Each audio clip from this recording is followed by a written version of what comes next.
ప్రముఖ రచయిత అండి. ఎన్నో నాటకాలు రచించారు. కొరిటాల ప్రభాకర్ రావు గారు. వారికి పోర్టు పెన్షనర్ వెల్ఫేర్ అసోసియేషన్ మరియు వైశాఖి స్పోర్ట్స్ కేకింగ్ మెమోరియల్ తరఫున సన్మానం చేయడం జరుగుతుందండి.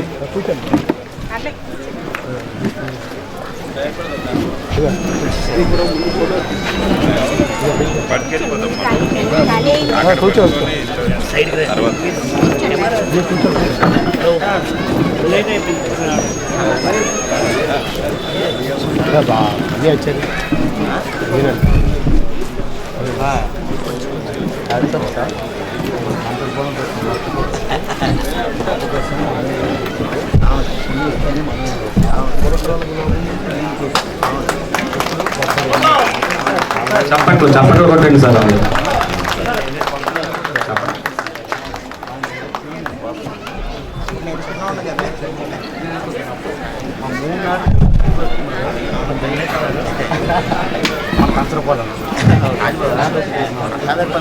సన్మాన పత్రం శివప్రసాద్ గారు చదవవలసింది.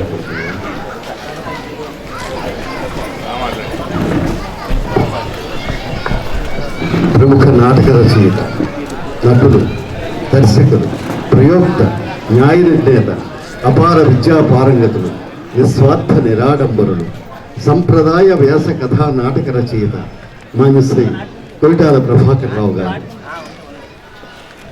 సౌజన్యుల సరస్సు హృదయాల సమక్షాన కళాకాంతుల సాక్షిగా మీ మహోజ్ఞతకు మరుపురాని మరువలేని మీ కళాసేవకు KV memorial arts association Visakhapatnam వారు సవినయంగా అందిస్తున్న ఆత్మీయ అక్షర స్పర్శ అభినందన హారతి.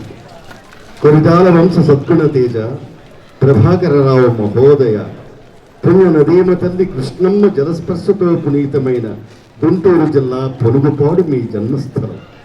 36/1947 సంవత్సరాన పుణ్య దంపతులు శ్రీమతి నారాయణమ్మ మస్తాన్ రావు గారి నోముల ఫలం మీరు.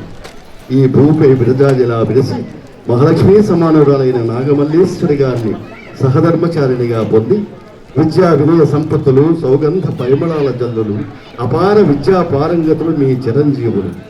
మహేష్, శ్రీధరచంద్ర, శ్రీకాంత్ ముగ్గురు అమెరికాలో ఉన్నారండి. రసాయన శాస్త్ర అధ్యాపకులైన మీరు చిత్రలేఖనంలో కూడా దిట్ట.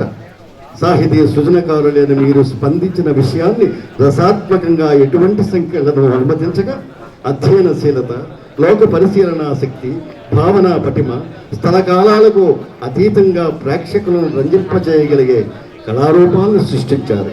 అందుకు తార్కాణం చందమామరావే, వంకర టింకరసో, గంతలు, ఓ క్షణం ఆగితే, నిశ్శబ్దం, బానిస, ఓ విజేత. రచయితగా, దర్శకుడుగా ఎన్నెన్నో అవార్డులు, రివార్డులు. జన్మనిచ్చిన మీ తల్లిదండ్రులకు, విద్యాబుద్ధులు నేర్పిన మీ గురువర్యులకు మా సుమనస్సుల నమస్సులు. ఈనాటి ఈ పండుగ మీరు సాధించిన ప్రగతికి, సంపాదించుకున్న స్నేహ సంపదకు సంకేతం. పుణ్య ఫలములు పంచు సుమనస్వి, భక్తి ప్రపత్తుల నిరంతర స్నేహశీలి, అవసరాల స్పందించు ధీయుక్తి, మా అందరి సంతృప్త ఫలదీప్తి. ఆది దంపతులైన శ్రీ గౌరీ శంకరులు ఆశీర్వదించగా జయమంగళం. 10 కాలములు మీరు ఆయురారోగ్యములతో పదిలంగా జీవింప శుభమంగళం.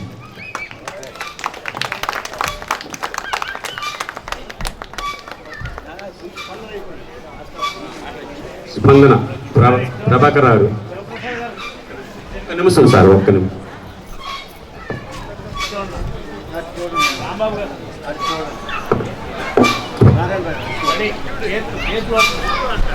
వేదిక మీద సన్మానం చేసినటువంటి పెద్దలందరికీ కూడా పాదాభివందనాలు. పిల్లలకి ఆశీస్సులు. ఎదుట ఉన్నటువంటి ప్రేక్షకులు వీటి ఇచ్చిన మీ అందరి ఆశీస్సులు పొందుతున్నందుకు చాలా గర్వంగా ఉంది. నేను 2-3 విషయాలు చెప్తాను. ముందు తల్లిదండ్రుల గురించి చెప్పుకోవాలి. మా నాన్నగారు కొరిటాల మస్తాన్ గారిని 1931లో ఇంట్లో గ్రంథాలయాన్ని పెట్టారు. అంటే జనపదంలో, అంటే మామూలు పల్లెటూళ్ళలో జనంలో సంస్కార భావాలు రేకెత్తించాలంటే 2 మాధ్యమాలు ఉపయోగపడతాయి. ఒకటి పుస్తకము, రెండవది నాటకము. అందుకని చెప్పి ఆ రెండింటిని ఎంచుకొని 90 సంవత్సరాల కిందట ఇంటిలో గ్రంథాలయాన్ని స్థాపించి దానికి అనుగుణంగా శ్రీ శారదా నాట్య మండలని ఎన్నో సాంఘిక నాటకాలు అంటే జీవన జ్యోతి, ప్రేమ జ్యోతి, వివాహ ఇచ్చారు ఇలాంటి స్వంతగా రాసి ప్రదర్శించారు.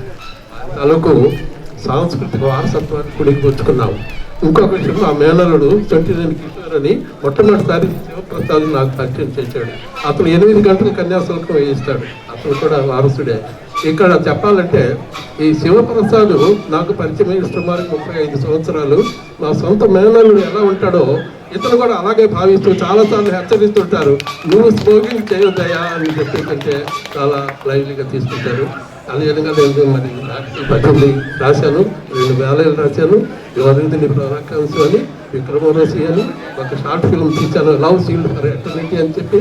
సిగ్గుడు అనేది లేటెస్ట్ చివరి నాటకం. మీ అందరికి కూడా కృతజ్ఞతలండి ఈ అవకాశాన్ని నాకు ఇచ్చేసి ఈ విధంగా నాకు సన్మానం చేసినందుకు. ఇక్కడ Visakhapatnam toll pensioners welfare association ఆర్గనైజర్స్కి, సభ్యులకి, ఇక్కడ నివసిస్తున్నటువంటి ప్రతి ఒక్కరికి, ముఖ్యంగా నా మేనల్లుడు లాంటి శివప్రసాద్ శివాంశ సంపూతుడు నటరాజు ఆయనలో ఉన్నాడు, అలా కొనసాగిస్తూ ఉన్నాడు. మీ అందరికీ మరొక్కసారి కృతజ్ఞతలు తెలియజేసుకుంటూ నమస్తే. Thank you master. ఇప్పుడు మన శనపల వరప్రసాద్ గారు ఒక 2 నిమిషాలు ఈ రోజు కార్యక్రమంలో స్పందించవలసిందిగా కోరుతున్నాను. 2 నిమిషాలు వదిలేగానే 1 నిమిషం చాలు. అందరికీ నమస్కారం. ఈరోజు మన మురళీనగర్ వైశాఖి స్పోర్ట్స్ పార్క్లో జరుగుతున్న ఈ జాతీయ నాటకోత్సవాలకి విచ్చేసిన ప్రతి కళా అభిమానులందరికీ పేరు పేరున హృదయపూర్వక అభినందనలు తెలియజేసుకుంటున్నా.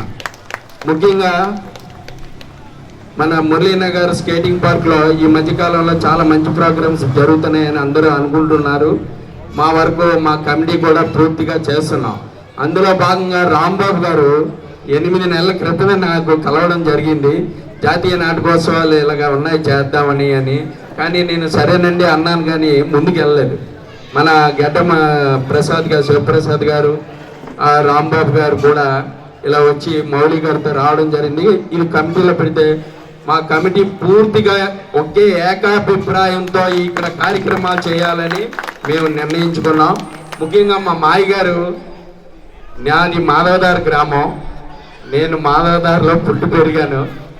అయితే మా ఊర్లో నేను కూడా ఒక 6 నాటికలు వేసానండి. చాలామందికి తెలియని నాలో ఒక వేరే కోణం కూడా ఉంది, నేను కూడా నాటికలు వేసాను. అయితే ఆ అభిమానంతో కూడా నేను టైం స్పెండ్ చేసి చూడాలని నిజంగా ఇందాక ఆ పెద్ద ఆయన ఎంత చక్కగా చేశారండి. ఒంగోలు అంటారు కదా, నిజంగా కదా, వారికి గట్టిగా చెప్పలు కూడా అభినందనలు తెలపాలా. మా మాయ గారికి 88 ఏళ్ళండి. మా ఇంటికి నేను నా గురించి చాలామంది వస్తే, పెద్దవాళ్ళు వస్తే దిగమంటారు. కానీ మా మాయ గారు 3 అంతస్తుల మేడ కూడా ఎక్కేస్తారండి ఈ టైంలో కూడా. ఇలాంటి కళాకారులకి నిజంగా ఇప్పుడు చాలా అన్నీ బాగున్నాయి, కానీ ఒకే ఒకటి అంటే నేను ఏ కార్యక్రమమైనా నాకు ఒక అలవాటు ఉన్నట్టు చెప్పడం. చాలా చక్కగా చేస్తున్నారు ఆర్గనైజర్స్, కేవీ మెమోరియల్స్ కానీ, పెన్షన్స్ అసోసియేషన్. ఒక్కటే మాకు మైక్ ప్రాబ్లం ఒక్కటే. నారా చంద్రబాబు నాయుడు గారు అంత 74 ఏజ్లో కూడా ఆయన చెవిలోకి ఇలా పెట్టుకొని మైక్ పెట్టుకొని మాట్లాడుతాడు ఆయన. అలాగే నాటి కళాకారులు కూడా రాబోయే కాలంలో మైక్ సిస్టమ్ అందరికీ వినబడేటట్టు చేయాలని పేరు పేరున కోరుకుంటూ సెలవు తీసుకుంటున్నాను. Thank you sir.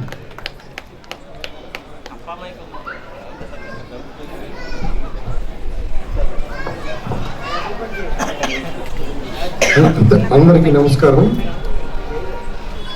అసలు ఈ కార్యక్రమం జరపడానికి ప్రధాన కారణం, ప్రతి సంవత్సరం ప్రపంచం అంతా మార్చి 27వ తేదీన జరుపుకునే ప్రపంచ రంగస్థల దినోత్సవం సందర్భంగా ఏర్పాటైన కార్యక్రమం ఇది. మన శివప్రసాద్ గారు ప్రతి సంవత్సరం క్రమం తప్పకుండా జరుపుతూ ఈ సంవత్సరం ఒక కొత్త ప్రదేశంలో జరపాలి, కొత్త ప్రేక్షకులకు మన నాటకాన్ని పరిచయం చేయాలి అనే సదుద్దేశంతో, సత్సంకల్పంతో ఈ కార్యక్రమాన్ని ఈ పార్కు వారి సహకారంతో, పెన్షనర్స్ అసోసియేషన్ వారి సహకారంతో ఇక్కడ పెట్టడం అభినందనీయం, అభిలషణీయం. దానికి తోడు అత్యుత్తమ అభిరుచి కలిగిన ప్రేక్షకులు ఇంత సంఖ్యలో రావడం, that credit will goes to this park only. ప్రతి సంవత్సరం రంగస్థల దినోత్సవం సందర్భంగా ఒక్కొక్క దేశానికి చెందిన రంగస్థల ప్రముఖుడితో ఒక మెసేజ్ అనేది ఇవ్వటం ఆనవాయితీ. అలాగే ఈ సంవత్సరం గ్రీకు దేశానికి చెందిన టెర్జోపోలస్ అనేటటువంటి రంగస్థల ప్రముఖుడు ఏం చెప్పాడంటే, మానసిక ఒత్తిడులు,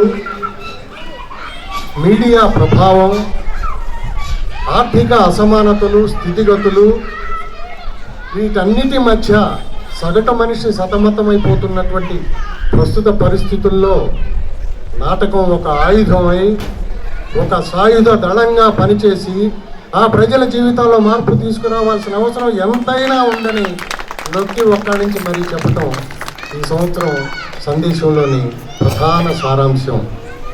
నన్ను కూడా ఈ మహాయజ్ఞంలో భాగస్వామిని చేసినందుకు మీ అందరికీ, ఈ నిర్వాహకులందరికీ కృతజ్ఞతలు తెలియజేసుకుంటూ సెలవు.